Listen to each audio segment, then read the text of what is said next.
Hello and welcome to yet another great edition of Uncover. My name is Modifa Kapongwe, and like usual on Uncover we get to bring to you guests that help us uncover on a lot of issues affecting you or those around you. And today we're getting into the world of film.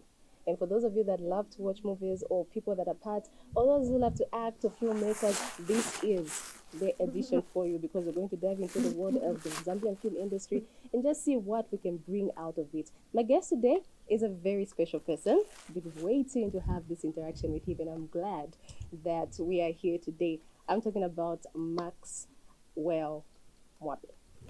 How are you? Thank you. How are you, Modi? I'm all right, thank you. So when I'm knowing you, Modifa Kapongwe, I know it's Modifa, but I didn't get. Really? Yeah. Really?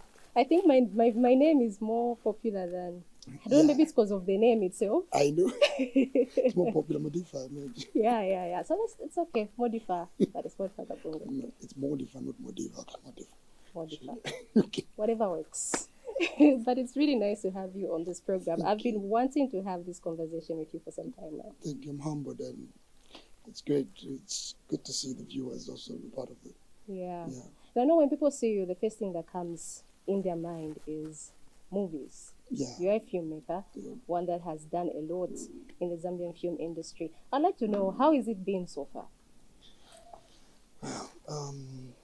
It's been challenging. It's the first thing that comes to people's mind when they look at film, they see glamour, and they see it as obviously it's enjoyment. It's part of red carpet, camera, action, lights, and everything. But I think it's been quite a roller coaster from the beginning up to now. It's been tough, but we are going, and it's a beautiful thing. Yeah. It's passion driven, so It's passion driven. we're going with it. I like that. And you know, for the longest time, I think most of the times, if even children that people rather who love entertainment, who love the film industry, growing up, when I would open my mouth and say, "Mom, I want to be an actress," the eye that will be given. Yeah. But you're here supported by your dad, you know, and you're in this industry. Really, do you feel like the Zambian film industry is something that a person should take as a career that would even fund their lives? Yes and no. And it sounds a bit controversial. Yes, in the sense that it works for me. No, in the sense that I don't know if it worked for somebody. But I'll tell you the truth. It's like any other career, nursing, doctor work, or whatever that they're doing. It all comes like that. But with movies or with film, it's like I mentioned in my preamble. It's something to do with passion a lot.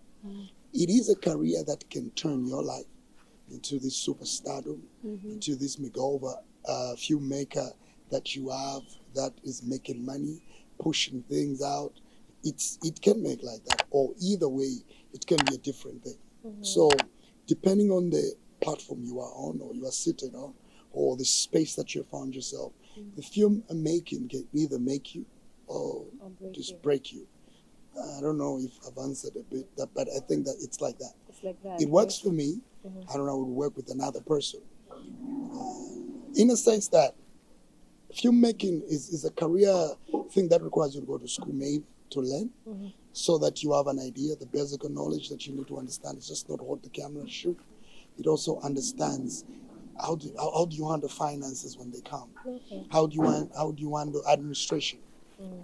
When I did filming, before I even went to film school, I thought it was so much practical, but it's so admin driven than it is with practical. Really? Practical is the visual part of it, but there's so much to do with reports, so much to do with treatment, so much to do with what do you have? Show me what you're going to do. Wow. If it's shown, write it down. So yeah.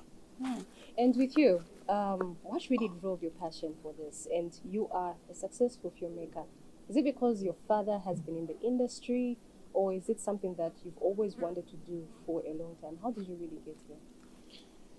Yeah, it's two ways about it. Excitingly, I started as a musical person. I used to sing. I remember, God bless the soul, PJ Bryant. We used to meet, do some records and everything. Then Mumbayachi, quite a lot of people. that I've worked in. I started recording music. I put out music. I sang. I did video with K Figos. Oh, really? I did a lot of. What was your stage name? Tell me that maybe we know the name, but you know the face. I think so. I used to be called Max Tutu, and I used to do a couple of music that were more grounding and more like earthical than, yeah. So it started out from there. So musical work. My dad was doing movies, of course, and looking at it, I think he also plays a very big role into demonstrating a change in my narrative of becoming an actor. One time I'm doing music, the next he enrolls me into this college at Evelyn Horn and to do marketing and everything. Then I go there for a month and I stop in the midway. He didn't even know I've stopped. I just stopped. I was applying for filming at AFDA in South Africa in Cape Town. Applying after months and months. They said, okay. Then I went. I got the money where I was working because I was doing music and I was also working as a bus loader at Shalom. That was way back 2009. I was also working in a restaurant. So I was saving up a little money. After a year, I saved up quite a little something. And then periodically, I got on a bus and went to South Africa to film school. He thought I was at school. I had gone already. 3 months down the line, he says, I went to Horn and they told me you were not in school. What is it? I'm in South Africa. I was like, what are you doing? I'm starting film. I remember he kept quiet, didn't say anything. I think for a good minute. I said, Dad, it was just not. Why are you doing that? And so he really plays a father figure in film, and also he influenced me, I should say, because I watched him do movies and watched him move, and then changed my trajectory, my life into all that. And that's how things started working, and that's how it was. Went to film school. Then later for me to now start paying semester, and then he followed back to say, okay, you know what, since you want to do this, let's try it. That's right. Tell you the truth, I did film, finished, the interest went. I went back to music. Then I came back, that was 2015, back to Zambia. Then I found him, I was doing movies, and then I joined him. Then from there, it just been a roller coaster. Things changed, went on, and here we are. Okay. I'm getting there's a passion for music that has not really reached its full potential. No, you can hear my voice is down now, so I can probably can do music. No, that was a vision. I know. Forget it. Okay, now that's really interesting. Yeah. The Zambian film industry, sincerely, do you think it's growing? Very much.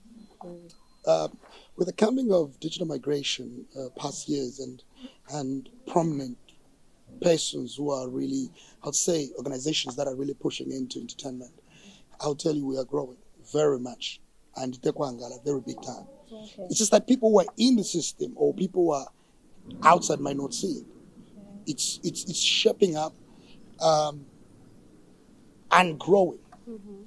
I mean, how many times were you in Zambia, were you hearing to say there's a film premiere coming on to cinema?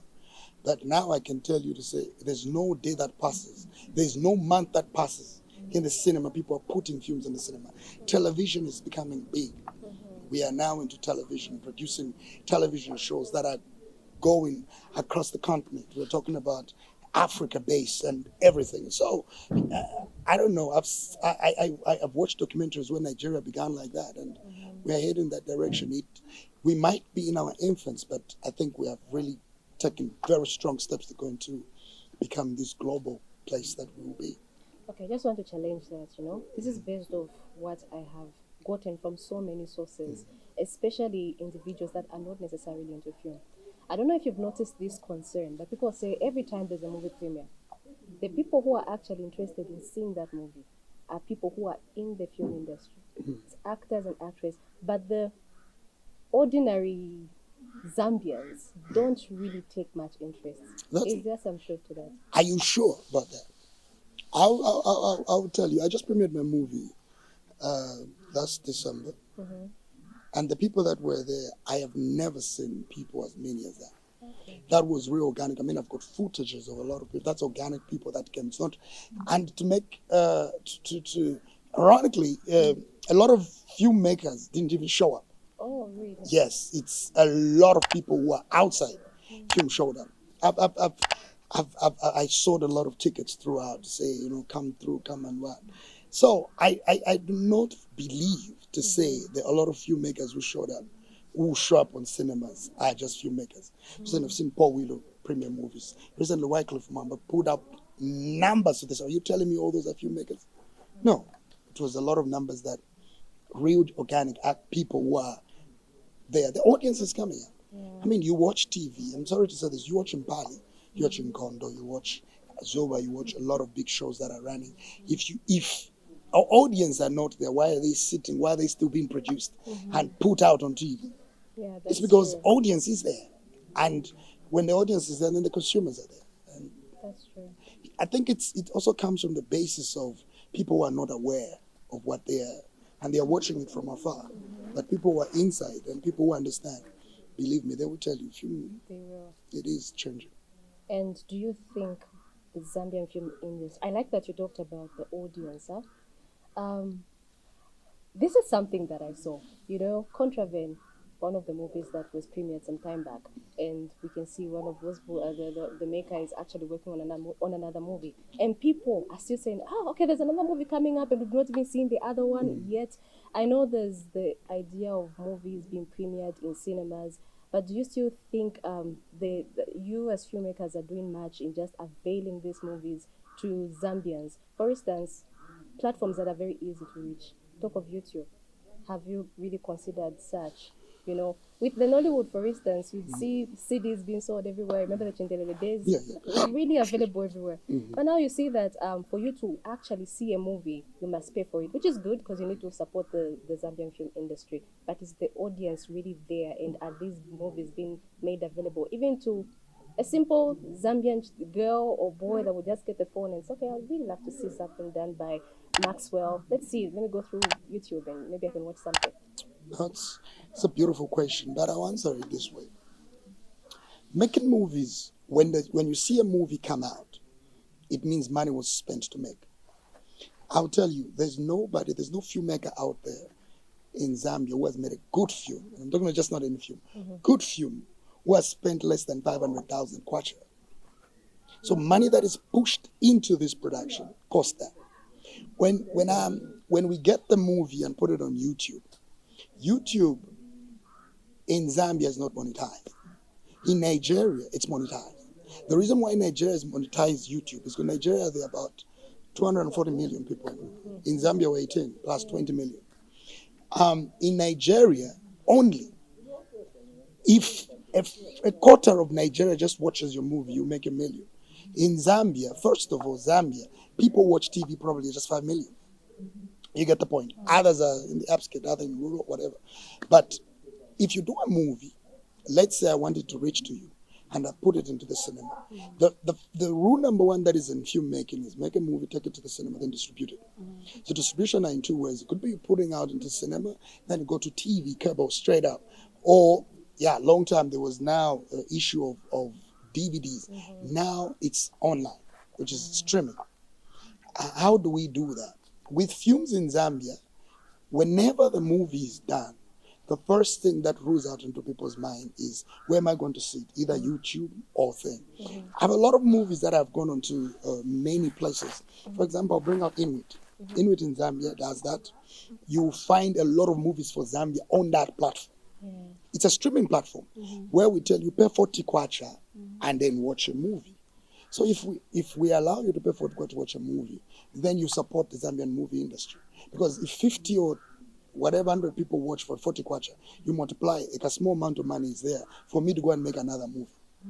But in Zambia, what is there is, because we don't have a strong distribution entity which distributes movies on higher places like YouTube is in Nigeria. Remember I said YouTube in Nigeria, most of those producers are self-funded and they make money from YouTube, not from this. The YouTube becomes a distributing company itself because it's monetized. In Zambia, YouTube is not monetized. So if I put the movie there, no matter I make millions of views, nobody will pay me for it. So I want to put a movie there. So I'm going to look for a streaming platform, either Showmax or Netflix, But Showmax, for you to have a movie at Showmax, there are a lot of channels that we have to follow, which a lot of a lot of movies have been on Showmax. My movies have been in Showmax. Yeah, so what else are we looking at? So I think the issue here is we are looking at putting the distribution power more to the streaming platforms than it is traditional TV. Then after you do distribute, then it goes to TV. My movies are on TV. Like they're on Crown TV. They're on. I put it to people to watch because once I produce, I need people to see them. So yes, we have movies that are there and the audience are there bargaining to get through. We might not buy a CD, but people are paying to say, okay, they want to watch. And it's going through. I'm trying to be very positive. Also, there are challenges there. If you want to find about challenges, I'll talk about that. But to be very honest, it's very positive and it's working towards it. It's working. I think that would do. The Flask. Wow, that was a great movie. Oh, you came to this? I saw it. Oh, okay, I great. actually saw it. You know, it tells a lot of story about abuse. I just want to know really what inspired that story. The Flask is a tunnel of me and my home. I've never said this to TV, but I think let me just pull it out there. When I was born, my mom went away and lived her life. My dad was also away and lived his life. But I'd been a filmmaker at his life. My mom was also in a media person, but not so much. She lived away, so she got married. By media person, you mean? Was she? My mom was into. I didn't even know then, particularly the moment she was doing radios sometimes and producing those things. I didn't even know what that were, but she was partly into that. She was doing. I remember she was working at this place in Manson Radio called Video. They were calling it Video Ken. I was a young. Remember that time they were doing a lot of either to my promos and stuff like that. With Ruapula, they send it back here to Lusaka and everything. So with that, I saw what my mom went through when she got married to someone. Okay. And a lot of it ended up in a bad space, which I really don't like to visit. It was worse than you could imagine, than even you look at Flask. So I remember I'm seated somewhere. We were somewhere with my mom, my dad's current mom, and then I received a call from a lady called Ivory Vanderboom from the Netherlands. He says, "I saw you said you want to shoot a movie. Have the script. Take a look at it." So he said, "Okay, I'll send it on your dad's WhatsApp." So he sent it on dad's. So that day passed. I forgot about it. So dad sent me a WhatsApp message. Said, "You are not doing a script." So I want to send you a script. So the script came, read it. Immediately I read. It brought back a lot of memories of what I saw. Then the Flask was born. From immediately there, said, "Okay, I'd love to tell the story because I'm a little bit part of it." I saw a lot of it in my home when I was growing up on my mom's side. Maybe let me see this come out. Yeah. That's how the Flask was born. Yeah. Hey, that's really sad. Yeah, you know? but hey, life, and we're here. We managed to live life here. Yeah. We're here. That's great. All right. So, where do you foresee yourself? You know, growing with the industry as well. Like, what really do you want to achieve as a filmmaker? For me, I'm one person who set goals, but very silently on them because I believe there's always a bad eye. So I don't really say, I'm going to go here, there. You just see me there. Because I planned it maybe years back to say, this is this. For some reason. But as we go, I intend to work so hard to build. I really want to do a lot of films in cinemas. And as currently as I'm speaking, I'm in pre-production for some very good film that you will see with someone from Nigeria. So we're working towards it. We can't wait for that. We're working towards it. Finally, I just wanted this to be like the final part of this interaction. In Kondo, how is it going? And you tell me how it's going before I can ask you this question. Inkondo is Zambia'S Magic producer. Zambia'S Magic commissioned show. Executive produced by Mwape and Mr. Jackson Banda, also, aka J-Rocks. And then I happen to be one of the directors there. About 4 directors. I'm also one of the directors there. So Inkondo is usually based about a young story, or about a young woman who's in love with. So there's this family owns buses, and there's another family owns buses. They're in crash. Then mysteriously their first child, so they fall in love. Then there's that chaos. Imagine your family. We don't like that family. Yeah, there's a and rift, then there's a big rift. Okay. And then all of a sudden the daughter fall in love with the same person. How is that going to happen? So there's a lot of things. That's the Inkondo. That is the war. So for these characters to come together, there's going to be a war.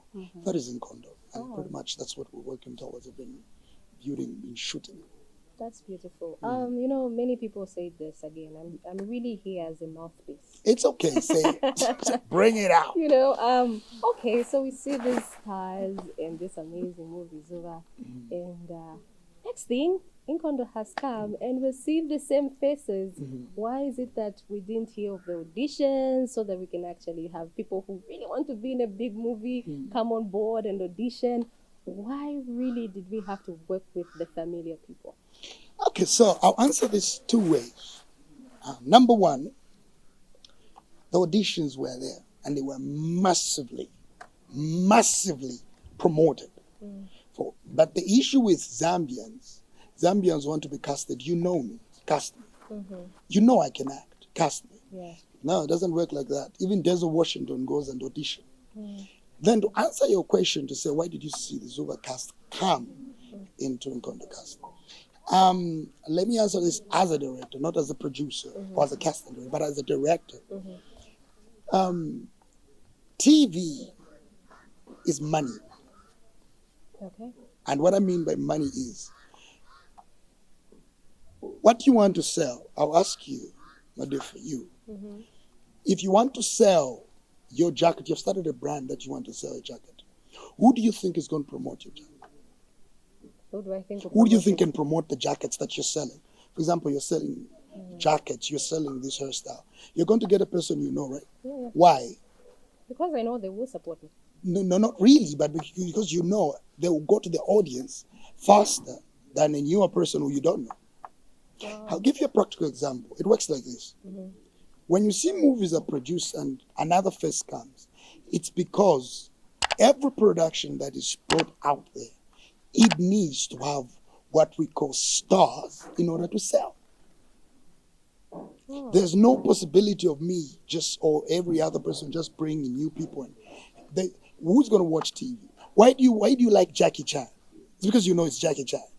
Why do you like Macy Johnson? It's because you know it's Macy Johnson. So when you see a movie on YouTube and say, featuring Macy Johnson, you're going to watch it. Why? Because it's Macy Johnson.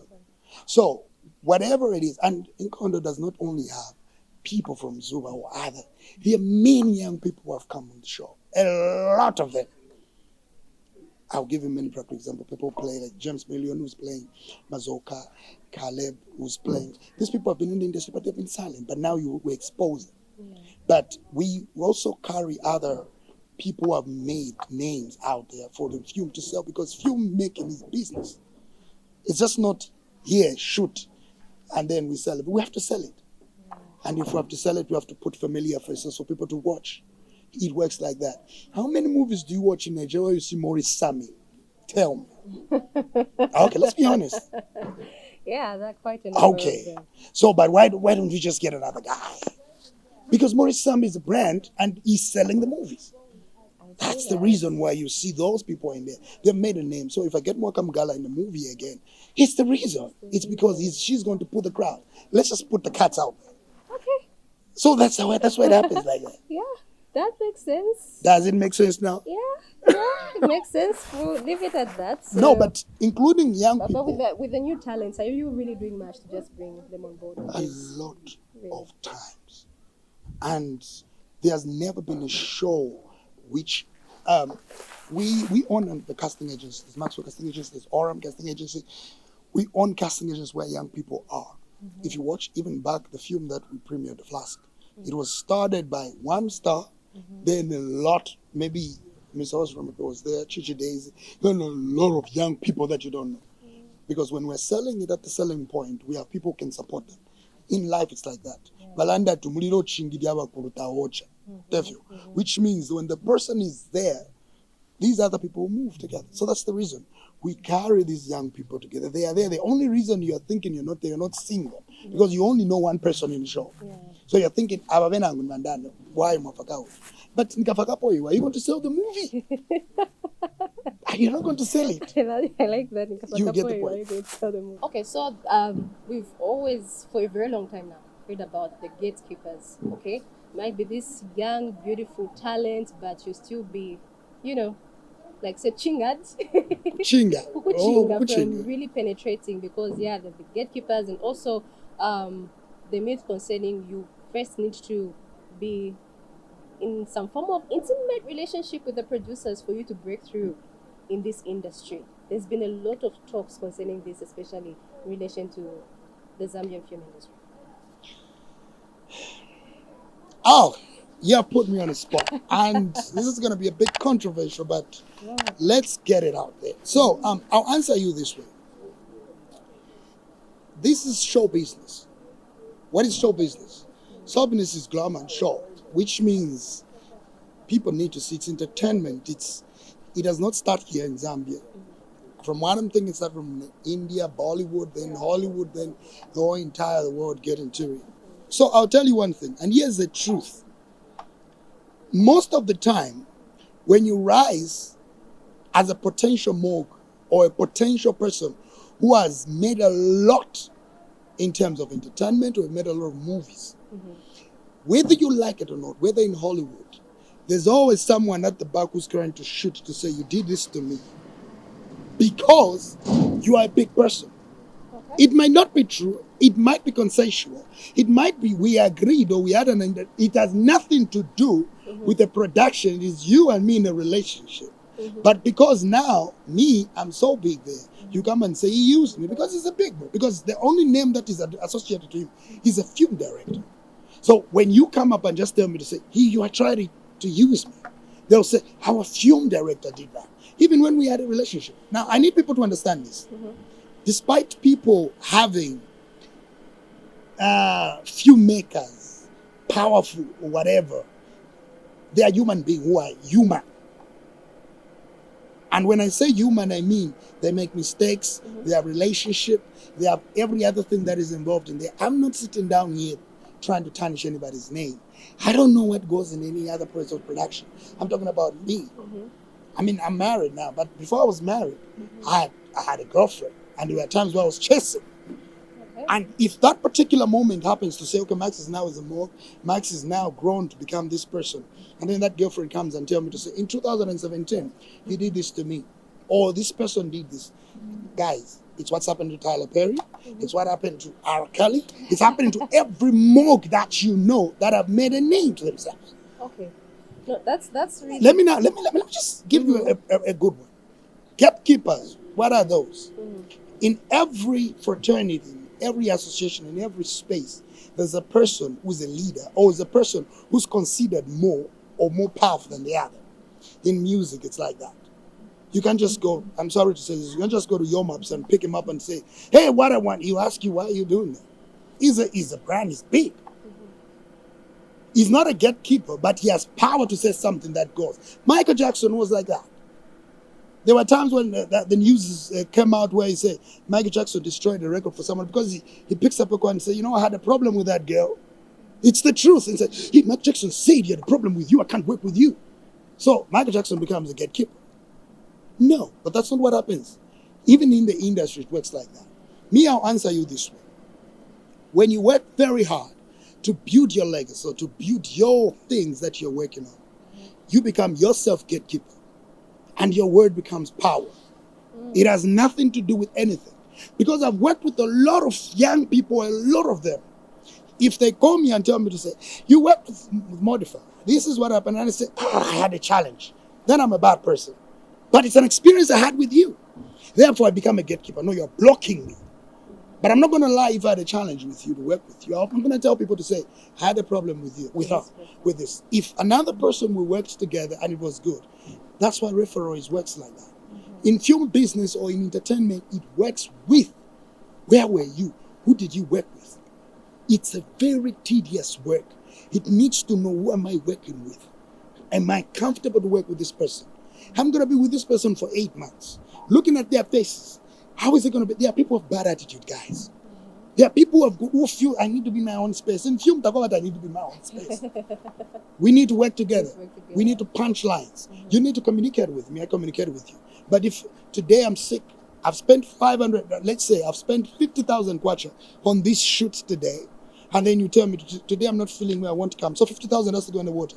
Then tomorrow I tell you, you never work anywhere. For that, you have destroyed my money. Then I'm a gatekeeper. Can you get the idea? Yes, I can actually get it. To summarize it all and finish, it does not mean that you don't have bad eggs in production. There are those people who are trying to take advantage of other people, which is true. And a lot of them might be there, but does not necessarily mean the motive of it is these are gatekeepers and they want this for this to happen. That's not true. I happen to have been in Nollywood. Guys, Zambia is an infant. Do you know the scandals that are in Nigeria? The scandals. It's informable. We can't even talk about it. But because in Zambia, oh no, Mama come back to could be a gatekeeper. Max Manja now a gatekeeper. No, Max I come back. No, I can't work because me, I'll be very honest with you. Even to the TV, if I've worked with you and I've seen that you're a bad person, if they ask me on a next project, did you work with Modifa or did you work with anybody? I won't lie, I'll tell you. I had a very bad experience. I don't know, you try her. Me, I had a terrible one. Then they'll make a decision. But you know, everything works with referral. That's true. Even in corporate, am I lying? It works like that. Okay. When you go to an interview, can we call your referral? Can we refer? How did you work? How did you stop? Why are you stopping works every? Yeah. It works like that. So. Okay. Well, that's good. At least I think you've done much on clearing the misconceptions. Should I call them misconceptions? I think it's true and misconception. I think let's just call them. You still say it is true? It is true. And like I said, there are bad eggs and right people. Most of it is rumors. It's not true. When you are not into something, yes, there's miscommunication. When you're not into something, people have a perception. When we started, you told me to say, my mom would tell my parents, tell me, you can't join acting. Why? The perception that is there is everyone that goes on TV, maule. Sorry to say this, but it's the truth. No, but is it true? I can tell you there are people who are in this industry who have moral right, who have kept their principles straight. They are still striving and going top and top. The only thing is your moral conduct and your aspect of yourself as a person. It is nothing to do to say, then they will destroy your moral. No. So there's really nothing like a girl with good talent that was denied because she couldn't sleep with a certain producer. That doesn't happen. This is what happens. If you're good, you are good. I'm going to tell you this. I'm sorry to bring up this. And here, my sister Ngebe, who's right at the back of the camera. I worked with the late brother, Uncle Mingedi Parato. Very well. He used to say one word. If I'm lying, you say, if you are good, you are good. There's nothing to say, oh, I'll sit on it to say, even if you are good, even if they put you under the calabash, you germinate because you have it. I don't have the power. I'm not the only producer in the country. If you are good, you can go to Frank's book. You can go to Mwape. You can go to who? I'm not the owner of the industry. You still germinate. But if you're bad, you're bad.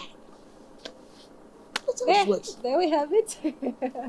I actually hope that you had it for yourself. These have been serious misconceptions that have been cleared. So if you have somebody out there that has the talent, just let them come out. Don't hide your children to say, oh, there's a voucher somewhere who are attacking.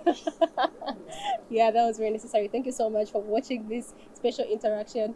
Do feel free to write your comments, however you feel about it. Just drop your comment, share with as many people as possible, and of course follow us on Facebook and also YouTube. Subscribe to our YouTube channel. That's Walanda TV Studio. Follow us on Facebook, Walanda Studio. Share with as many people as possible. It has been nice having an uncover on the film industry, that is. Until next time, it's bye-bye.